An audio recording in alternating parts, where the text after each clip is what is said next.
some routes. It probably won't all be on air, but just so he knows where we'll be when we run these routes. That's just to start it off. Like, that's all the beginning. Is that going to be all of you guys or just you? Well, no, it'd be me and a couple other receivers. Whoever wants to stay and get better. If you don't, I'm not going to force you not to get better. So, me and a couple of receivers already dedicated afternoons after practice to this. Tyler, have you seen enough of LSU to that defense? What are they doing so well right now? Because they've had some ups and downs all year as far as giving up points and yards, but they're obviously playing their best at the right time. Yeah, the biggest thing is they're just havoc.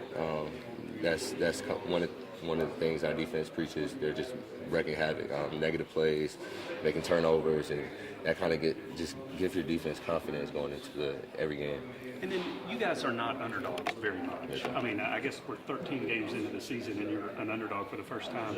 There's still so much at stake with this game, but can good old-fashioned motivation work this week too with you guys being the underdog? Are y'all going to use that? Well, I feel like we definitely will. Coach Smart will express. I'm sure he'll express it to us a little bit, and it'll kind of get guys going. But the biggest thing is doing it for your brothers, not doing it because you're underdogs. It's doing it for the guys next to you. So, Tyler, this is your third SEC championship game. Same with Barnett over there. I mean, does that help you guys at all? Does that matter that you guys have been on the stage and played in these big games before? Well, definitely, it gives us a sense of knowing you have a little bit of experience in that area, knowing you've been here before.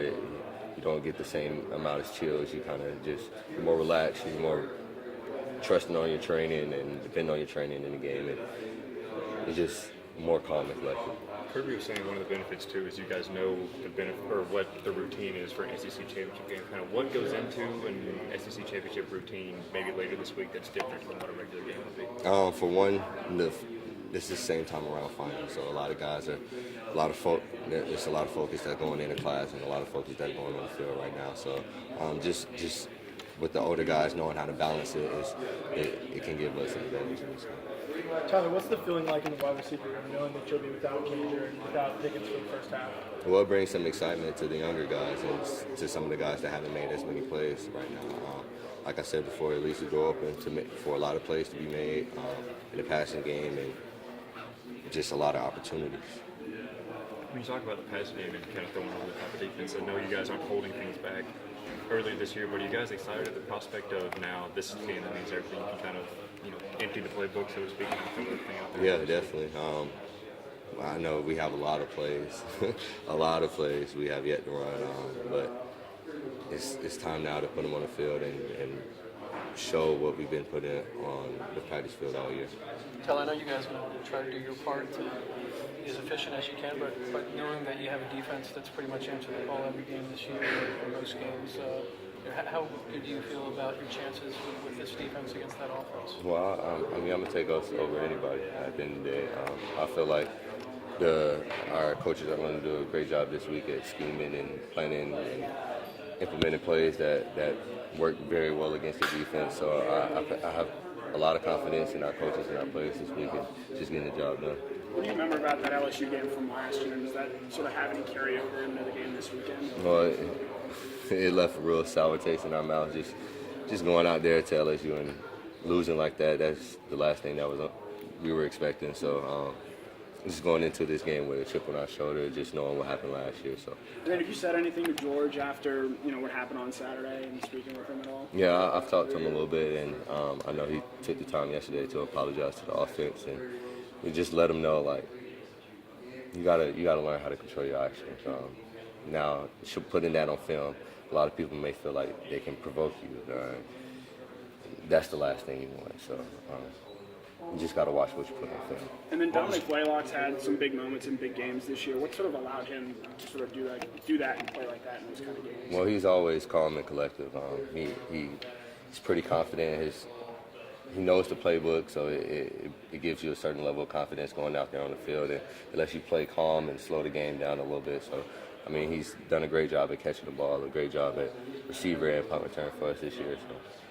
What has been George's demeanor the last 48 hours? You were talking to him, others were talking to him walking down the halls. Just a little bit more humble. He knows what he did. It really affected the team, and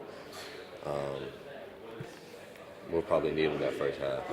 So he knows what he did really affected us, but he knows also that he can just pick up and learn from here. What was your reaction when some defensive players stood up in the locker room at halftime at Tech? I knew it was coming, just because offense sometimes isn't living up to their full potential. So the defense expressed their concerns this weekend. Offense, we had to sit there and kind of be humble and go out there and just put on the show. What does it mean to you personally when a teammate does that as opposed to a coach? Well, it definitely hits harder than when the coach says it.